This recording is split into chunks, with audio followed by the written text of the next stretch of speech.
I now welcome representatives of the Australian Community Future Planning.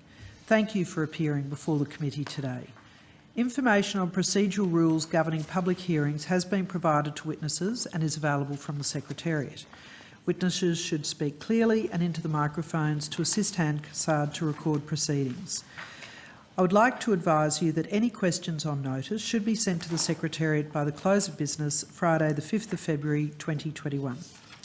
I invite you to make a brief opening statement should you wish to do so, and for the Hansard record, could you please state your name and the capacity in which you appear. My name is Bronwyn Kelly, Dr. Bronwyn Kelly. I am the founder of Australian Community Futures Planning and I appear on behalf of Australian Community Futures Planning. Thank you. Thank you. Could you make sure you're leaning towards your microphone just so that we get good sound? Better this way? Thank you. That is better. Good. I would like to address the committee if that's okay.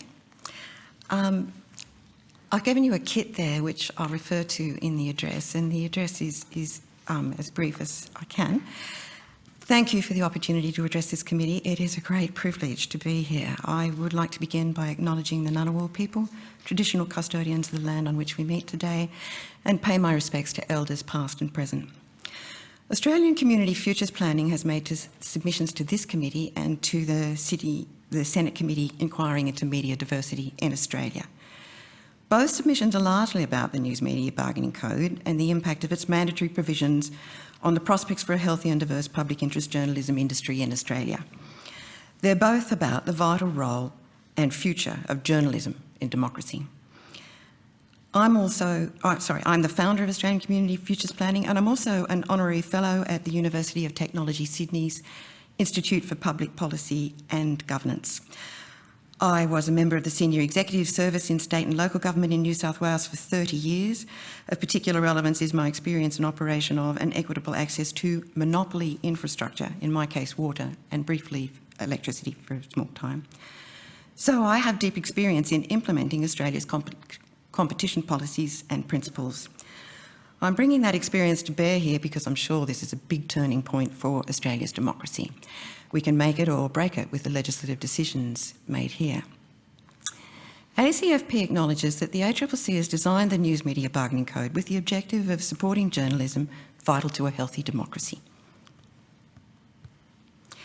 But we submit that the mandatory code, as drafted, will fail to meet that central objective.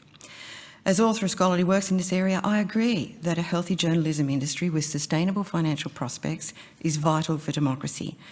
But somewhere along the line, it seems that the key objective of this got lost.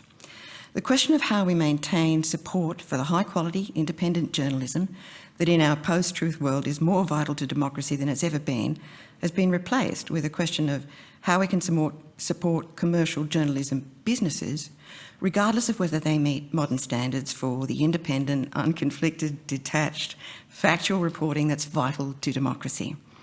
Perspectives about how to support diversity in public interest journalism also got sidelined.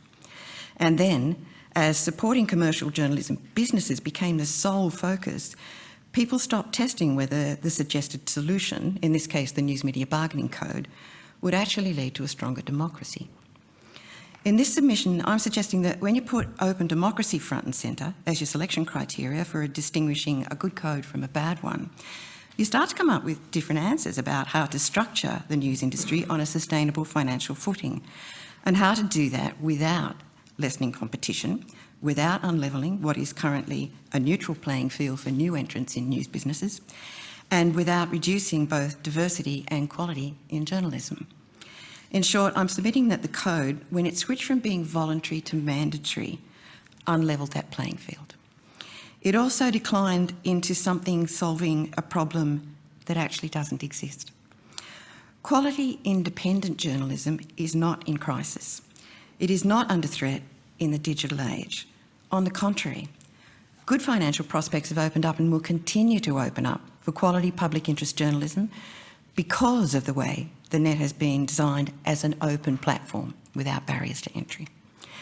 People are clamouring for quality journalism and they're able to find it because of the digital age. Journalists are also able to produce it and distribute it far more cheaply. This view, I know, runs counter to much of what you've been told and what the bigger commercial news businesses have claimed. But when the code became merely an attempt to solve the problems of some big private news businesses, it lost its way. Structured as it is now, it is not solving, and indeed cannot solve, the real problems that democracy is facing in the digital age. Nor will it solve the financial sustainability problems of the decaying mainstream news businesses that persist in operating on non-digital platforms of print, TV and radio. Why do I suggest the code will fail on all these objectives? I'll offer 3 key points, and I'll get through these very quickly so we can get to the real problem and some possible solutions to that. Point 1. Australian Community Futures Planning is asserting that as decision makers, you haven't been given the benefit of information about the actual state of the news market and the prospects for financial viability of quality journalism. There is no evidence that journalism itself is in peril. One key piece of misinformation is that public interest journalism is facing an existential crisis and that Google and Facebook are the cause of this crisis. The fact is, there is no crisis for digital news, only for news delivered on non-digital platforms, particularly print and TV. The digital platforms are where news business opportunities have been opening up big time. And the fact is that the crisis for news on non-digital platforms isn't the fault of Google and Facebook, and it never has been. Nor can any digital search engine or platform or share platform like Google or Facebook or Bing or Twitter or any of them fix a problem in the non-digital part of the news market, no matter how much money you compel 2 digital platforms to throw at the non-digital platforms. The trick with this legislation, if you proceed with it, will be to figure out how search and share platforms can help journalism in the only place they can help them and are helping them, and that's in the digital realm. It's not physically possible for them to help traffic business or advertising revenue, for that matter, to a print newspaper. And it's not viable for the 2 digital platforms to pay for the privilege of linking customers to their news sites. That's like saying that in the old days of print journalism, the trucking industry or the local paper boys should have paid the news businesses to distribute their papers. Non-digital news businesses are in decline, and that's terribly hard. But there is a choice wide open to them to step into a sustainable financial future if they shift to business models that suit digital age delivery, and if we give them a bit of help. And the offer is there from Google to help, and Facebook to help too, and myriad other digital players want to help. They want to help them succeed, and where news businesses are making the choice to shift into the digital realm, they are succeeding and they're doing pretty well. Point 2, you've also been told that there's a bargaining power imbalance between the news businesses and Google and Facebook. But the evidence about the bargaining power balance doesn't really indicate an imbalance, certainly not one held by Google. The ACCC's own data does not support its conclusion about the bargaining power imbalance, as you can see if you browse the kit. If the supposed imbalance derives from Google being an unavoidable trading partner, as the ACCC says it does, then there is no imbalance. Because as I show in the kit, the ACCC's own data indicate that the news consumers chase their news far more without the assistance of Google than they do with it. Nor do the financial results of some of the news businesses who've entered the market via digital platforms provide any evidence that any imbalance that might be present is working against the success of those new entrants. On the contrary, those results show slow but steady growth for several news businesses in total revenues over the last 5 years, if they're working to transition across to business models that suit delivery of digital news. I cite The Guardian's financial statements. These indicate clearly that what they've lost in advertising revenue has been more than offset by what they've gained in revenue direct from readers who found them via links on the web. In fact, they've only lost half as much in advertising revenue as they've gained in reader revenues. And they've been able to slowly unleash themselves from advertising dependency, or as they've been able to do that, they've gained independence, which is precisely what you want them to gain if you're intent on building a healthy democracy. It's a rough road, but quality journalism has good prospects in the digital age. People are clamouring for it, and it sells well. New entrants have been able to enter the news market and succeed because of the internet, and you've received submissions from those new entrants, which credit Google and Facebook as having helped these diverse businesses enter and stay in a market they could never have entered in the past. They're succeeding, and this would strongly suggest that if there is some sort of bargaining power imbalance, it is not negatively affecting diversity in journalism in the digital sphere. It's positively encouraging a diversity of competitive players. So to recap points 1 and 2, journalism's not in the trouble you've been told, and the non-digital news businesses that are in trouble are not in trouble due to a bargaining power imbalance held by Google and Facebook. A code designed to correct an imbalance that doesn't exist is pointless. Worse, it will turn the current information market that is structured to help independent news businesses and journalists to compete into a market with more barriers to entry for them. And point 3, finally, the code as designed will also fail because the arbitrator's formula for calculating what must be paid by Google and Facebook to between 100 and 200 news businesses it will fail because of that particular formula in the code. All the notionally available money from Google and Facebook's profits will be eaten up by the big news businesses before the smaller ones even get a look in. The formula is so over the top that it leaves the 2 targeted digital players with no option but to depart the market. For them, it's not a threat, it's just a commercial reality that if they're going to lose all control over what they have to buy from news businesses and all control over the cost of supplying services to those businesses and all profits, probably, then they must depart the market. In killing the goose expected to lay the golden egg, the formula fails news businesses before it starts. It simply won't work, and it doesn't help to characterise Google and Facebook as the sole culprits or bullies in this whole market transformation. The real threats here started with the conversion of the code to a mandatory, anti-competitive, punitive instrument against 2 players. Say what we like about Google and Facebook being too big. Yes, they are too big. But it doesn't help if we simply help big news players behave in uncompetitive ways in the information market. It certainly doesn't help democracy if we devise a code that rebuilds barriers to entry for small news businesses. But if the code won't solve the real problems of democracy, how can we help journalism play its part in achieving what was the ACCC's original key objective, the objective of a stronger, open democracy? Okay, in the kit, I've presumed to suggest a dozen things.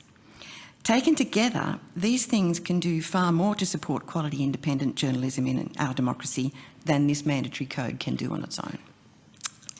ACFP would suggest that we don't need the code at all, but if you think we do, then one option is to revert to a voluntary code, but alongside the sort of policy initiatives I've suggested. The ACCC has acknowledged the value of voluntary negotiations because this revised draft of the code now provides for the voluntary deals. Good, let's go with that. Sadly, for news businesses, that doesn't give them as much as they were hoping for. Personally, I'd argue they don't need more, but if you think they do, then I'd point you to number 11 of the 12 steps in the list that I've provided to help journalists play their part in supporting strong, open democracy. That 11th option goes some way towards acknowledging the protest by some that public interest journalism is a public good and should be publicly funded. Number 11 offers a framework in which it might be justifiable for taxpayers to fund quality, independent, public interest journalism by private sector news businesses and journalists. But this will only work if it's done alongside the other reforms.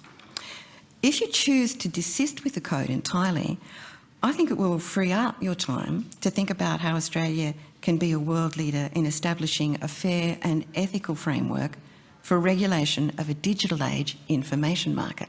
No one's done that yet. Australia could take the lead. I've made a detailed suggestion about that too in ACFP's submission to the Senate inquiry into media diversity, so I'll refer you to that other submission. The 12 suggestions made in the kit that I've given you may not all be to the Senate's taste, although as a combination, I'd submit they could make a marked difference to the health of our democracy. So thank you for inviting me to speak. Thank I'm you grateful. very much, Dr Kelly. That's very comprehensive submission, and thank you for providing the supporting documentation. I'm going to go to Senator Gallagher first. Thank you, Chair. Thank you for your submission, Dr Kelly. You seem to be at polar odds with the ACCC. So the ACCC is clearly saying that deepest pockets will win an arbitration model that doesn't have their approach. Do you accept that or not? The deepest pockets will win in an arbitration that doesn't have their approach. I would suggest that if we want to correct an imbalance, if that does exist and we want to correct it, it doesn't correct it to turn it 180 degrees the other way and create an imbalance the other way. So I don't necessarily think that the code, the formula in the arbitration part of the code is good for encouraging diversity in journalism, preserving a level playing field for new entrants and making it possible for them to compete. I think if the deepest... Sorry, I'm just talking about the simple hypothesis that the ACCC has advanced very clearly here from their chair that the deepest pockets will win arbitration unless we have this model that they're proposing. Is that, you agree with that or you don't agree with that?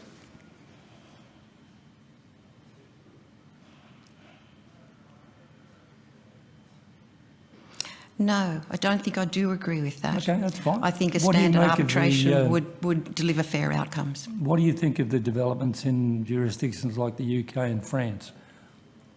In what particular type of developments? They're more negotiated outcomes, which...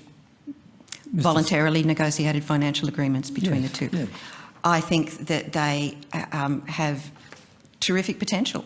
Yes, if any voluntary deal that's struck commercially between people who are exchanging services between each other is a good thing. Okay. If this code is legislated and it's, has significant support in the Parliament, what do you think the key potential risks or unintended consequences would be with the code? For example, do you think Google would withdraw from Australia? Facebook would withdraw news from Australia? I don't want to be seen to be, and I can't speak for Google and Facebook, but I think it would be important that yes, there is a big risk. I think it is a commercial reality for them that if they lose all control over what they buy and what their costs are, then yes, they will face the commercial prospect of having to leave Australia. If that happens, that will create a big risk for the millions and millions and millions of people who use those two platforms every day. I think if that's going to be recognised by the government as a realistic prospect coming out of this code, then it would be a good idea for the government to do a very big risk assessment about what are the risks that will come if that happens. But don't you accept, look, I didn't know Google till I fell over it on the internet and I've used it ever since. So if Google's not there, I'll just fall over Bing or something else and use that until the cows come home. Isn't that the way the world works? Probably you will. I mean, I think that it's possible that you would find lots of customers still using Google by a VPN. Yeah. So they can do that. They can. That's exactly right. So, okay. Yes. You don't give any currency to the view that's been expressed here by witnesses that, we've probably lost 1,000 journalists in the last 10 years? Oh, I give lots of currency to that. Yes, of course we have. We have That's lost... not a bad thing, in your view? I think that it's a bad thing to lose journalists' jobs if they're in public interest journalism. Yes, definitely. I think that what we should be focusing on is how can we support journalism rather than journalism businesses. Okay. And yes, I mean, there are ways to get a financial footing for journalism businesses, But what is central to democracy is quality journalism, not bad journalism. The code doesn't distinguish between that, and it doesn't actually make sure that quality journalism will survive. The net does. So, to sum your submission up, is it basically nothing's broken, don't do anything? No. I think there's lots of things broken. No, in relation to this legislation. In relation to this legislation. About mandatory code. Yes. So you're completely opposed to a mandatory code? I don't think you need a mandatory code. So, I don't think that benefits journalism. okay. No. So really, nothing to see here, just move on? I'm never that flippant. But yes, no, I don't think the imbalance exists. I don't think the digital market is in peril. I think the digital market is well placed to create and is creating a flourishing journalism industry in Australia. All right, thank you. No more questions from me, Yeah. Chair. Thanks, Senator Gallagher. Senator Brockman, are you online and connected? Let's see how it's working, Chair. Oh, How's it's that working going? very well. Thank you. Please go ahead. Excellent. Thank you very much. Just a couple of quick questions from me, Chair. Have you spoken to directly or worked for or consulted to any news media organisations? Have you discussed this issue with news media organisations? The answer to that is no. I do not work for any news agency. I have absolutely no interest. I'm probably the least interested, or I'm the most disinterested person in this room on that. I have no affiliation or dependency on any of those, any of either the news or the digital platforms. No. And because we heard from the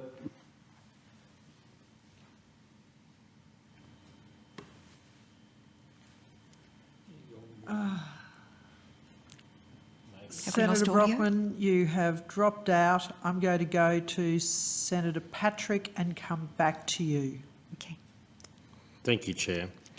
Along those sorts of lines, your submission actually doesn't say what your organisation is, how it's funded. news media Yes, Australian Community Futures Plan is a new organisation, only been going since March 2020. It is a community-based organisation slowly starting up to help Australians plan a national future for themselves and develop a long-term plan for Australia, their own long-term plan. So it's a little bit different to developing party political platforms. And I'm giving Australians skills and techniques and resources to be able to develop their own plan for the future. There is no funding provided to Australian Community Futures Planning, and it doesn't seek funding. It is run as a community volunteer organisation, and all contributions of research and resources that it produces are produced by in-kind voluntary contributions. Thank you. It was just missing in your submission, so often helpful. It is in the written one. Yeah. Oh, okay. The main, this is not my submission. Sure. The main submission, yes. Yeah, okay. The evidence the committee received, just talking about advertising, is that Google and Facebook basically have 81% of the market and 19% goes to everyone else. Do you accept that as a fact? I don't think the ACCC's report says that. The evidence that provided to the committee, Mr Sims, I'll just read from his transcript. Google and Facebook have about 81% of the digital advertising market and everyone else has the remaining 19%. That's what he told this committee last week. Well, that must be an update from the digital platform's final report, because there's a very pretty colour graph in there that that he produced that doesn't show that at all. The digital advertising market online is about, I think Facebook's got about, I'd have to remember the picture, but it is there in the front part of the platform's inquiry. They've got probably Google's probably got about half. I don't know how much the others got, but there's still a substantial amount left over for for others. You can Yeah, you're talking digital advertising there. Digital Yeah. advertising market. Yeah. That doesn't mean, of course, that the news businesses don't get digital advertising that isn't captured in that. Sure. I'm just, as a proposition, Mr. Sims is generally pretty forthright with his evidence to this committee and other committees. So, Without going back and checking his own picture, I can't really comment off the top of my head. well, okay, the proposition that's been put to this committee, not just by Mr. Sims but by the news media organisations, is that that's about the right number. It's a growing number. Do you think that's healthy? Have two entities taking 81% of the digital advertising market? Are you in favour of monopolies? No, I'm not in favour of monopolies. I'm in favour of fair competition being provided through monopolies. So if there needs to be an adjustment to allow people to compete for that, whatever advertising is available, fine, no problem with that. However, I would suggest that it's not healthy for journalism to depend entirely on advertising, and that it produces conflicts of interest that are not healthy for journalism itself. So, yes. Sure. It's just, in some sense, you are doing what others are doing, including us, in conflating a couple of issues. The ACCC has looked at this from a market imbalance perspective and focused, in some sense, on that digital advertising, and says there needs to be a remedy in respect of this. There's no question that Google and Facebook benefits from the news that they distribute, because their model is to draw in customers because they search everything, because they post everything, and they then tap into the data that those users provide, and they use that to sell ads. They're not a search company. Google's not a search company, it's an advertising company. Newspapers are not news companies, they're advertising companies. It's the same thing. Well, no, actually, I respectfully disagree. The product of Google is Australian citizens, and they sell that product to advertisers. The product of news companies is news, which of course they try to sell to the Australian public or to advertisers. So the product is different. They use news to generate news businesses use news to generate a readership which they then sell to advertisers. Advertising businesses like Google use news occasionally. They would suggest that they don't, but let's assume they do, all right? Then they're only using it, according to the ACCC, for less than 2.3% of the advertising that they actually, advertising revenues they attract. That's because they tax dodge and funnel their advertising revenue through other countries. It's not exactly transparent. I don't think that. I think that is confusing two things. Yes, I'm sure, like every corporation, including the news businesses, they tax dodge, and it would be great for that to be addressed by legislatures. That would be a priority thing. So I just want to go back to just the bill. So there's 19% of advertising, according to Mr. Sims, is shared amongst everybody else. Don't you accept the proposition that these news organisations are funded to a large extent? I accept what you said, that this can change through subscriptions, but advertising is a key part of revenue for these larger media organisations. It has been, to date, yes. But it is becoming less so, and if you look at the, for instance, look at The Guardian on page... It's becoming less so because, not because a of good will, thing. but because that's just the way it's worked out because Google can narrowcast its ads as opposed to broadcasting, which is what they have to do on news. What I'm trying to get to is if you accept that the traditional model for media and for funding journalists is through advertising, then I'm just trying to get to the point where you must then accept that there has been harm caused by the loss of that advertising. In South Australia, I'm seeing regional papers shutting down. I'm seeing journalists being removed from from the large mastheads. As someone who does a lot of media, if I want to run a story or if I'm interested in a story that involves a lot of resources, the only place I can go to now is the ABC, because all of the other entities, the larger entities that could otherwise have done a detailed investigation, don't have the resources to be able to do that. And that's harmful. And the little players that start up don't have the resources to be able to do that as well. That's harmful. I see the point, but those little players will be even less able to compete in future years. Non-digital journalism is in terminal crisis. The city papers will go. Anything delivered on a non-digital platform cannot compete. So you've got basically a situation where you have digital platforms such as Google, Bing, Facebook, all of those people they will help those businesses that you're regretting losing now, we're all regretting losing, switch into the digital realm where they can thrive. Their costs are lower, the cost of producing the journalism is low, their productivity in production of journalism will increase in that environment. You've got people like Google running things like Operation Kookaburra, which is precisely to help those businesses shift into the digital realm, figure out how to make money in the digital realm, in advertising, and get it all back again.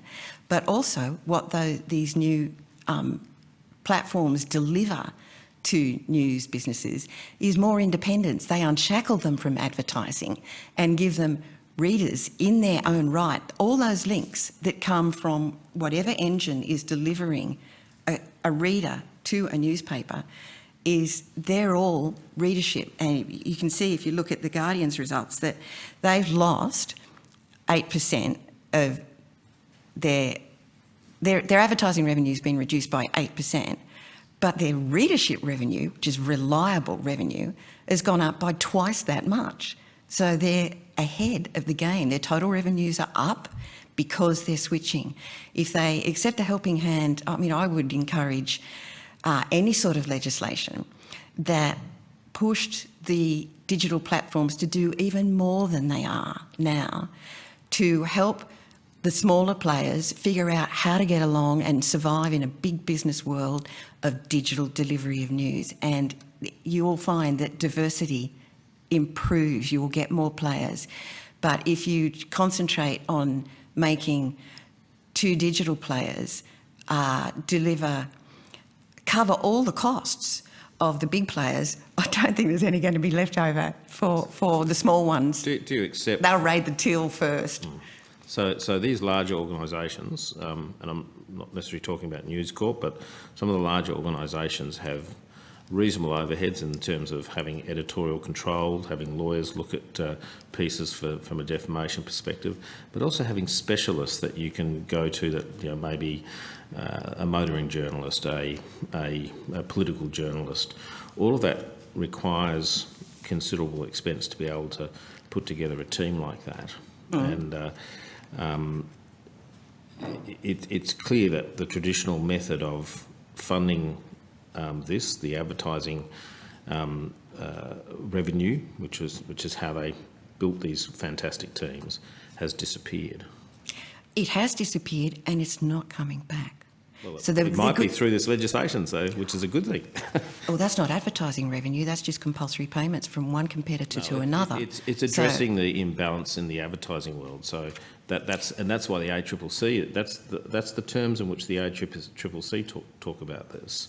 They don't talk about, they say there's an effect on journalism, but what they're trying to do is deal with the market imbalance. It is one thing to address the imbalance and correct it, but it's another thing to reverse it completely the other way. And that doesn't help the competitors of news. It probably puts off the inevitable for a year, a decade maybe.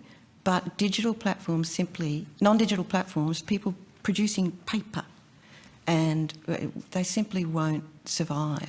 It is so much more efficient for everybody to have their news delivered digitally. Smaller players can succeed very well. A big diversity of smaller players can succeed very well, and they are succeeding.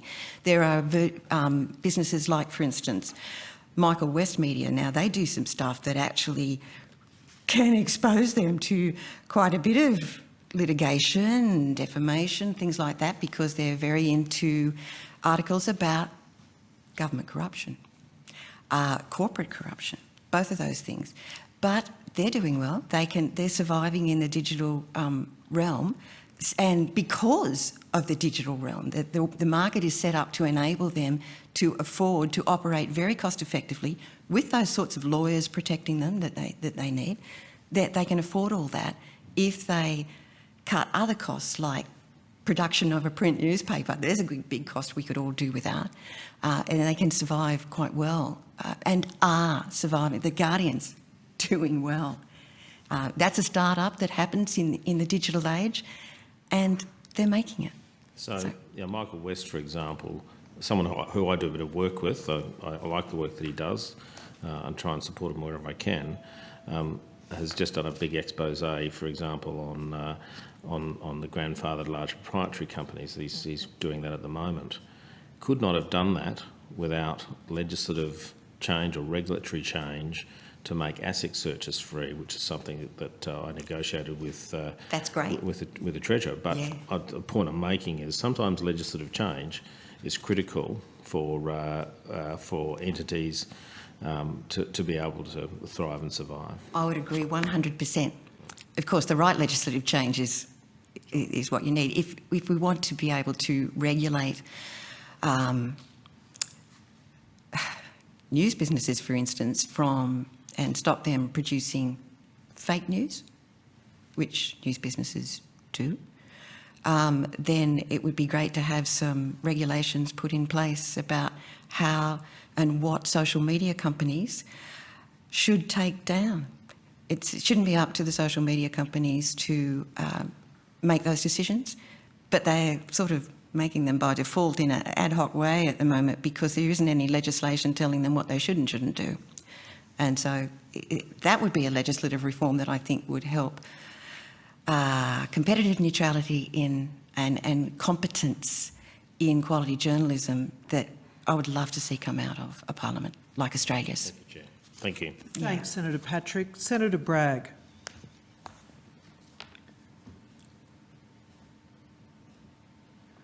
You may still be on mute, Senator Bragg. Terrific. How's that? Is that going to work? That's perfect. Thank you. Great, thank you. Dr. Kelly, just wanted to ask you a few questions. I guess the first is, despite the findings of the digital platforms inquiry, you have a very different view as has been canvassed this morning.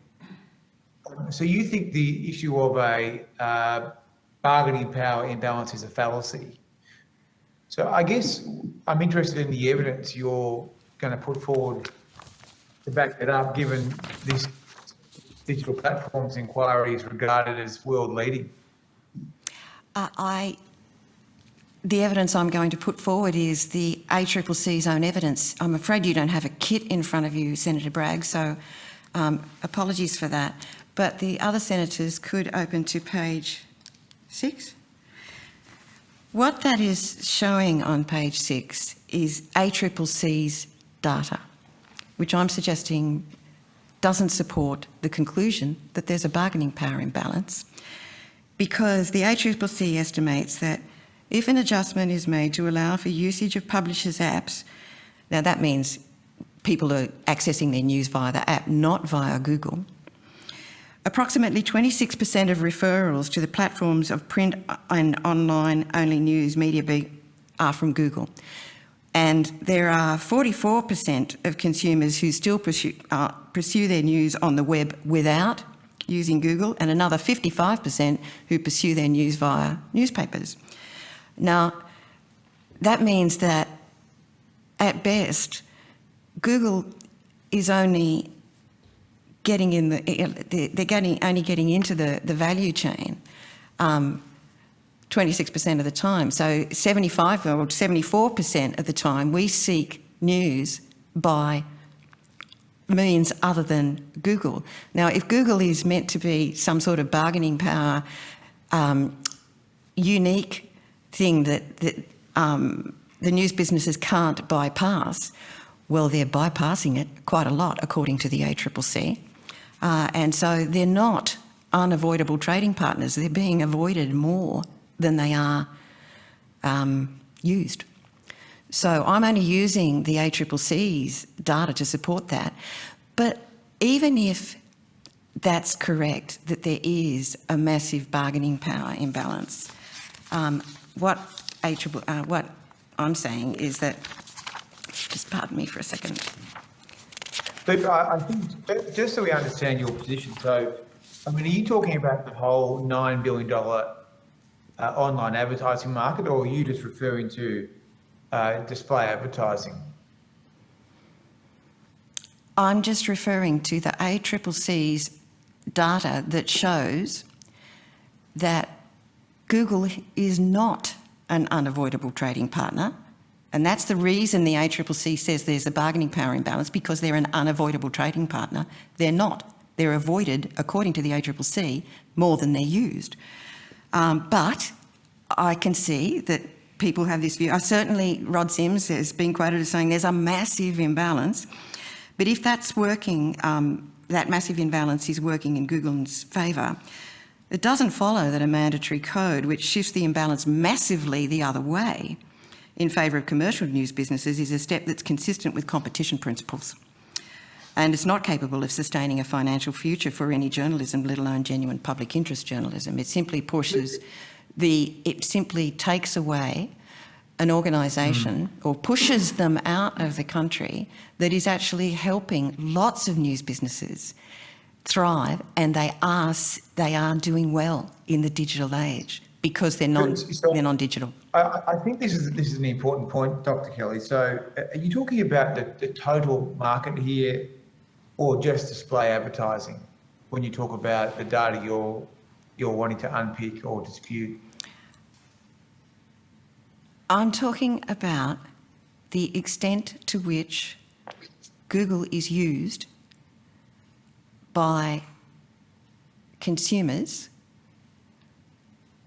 to create a value chain for news businesses that they can then monetise.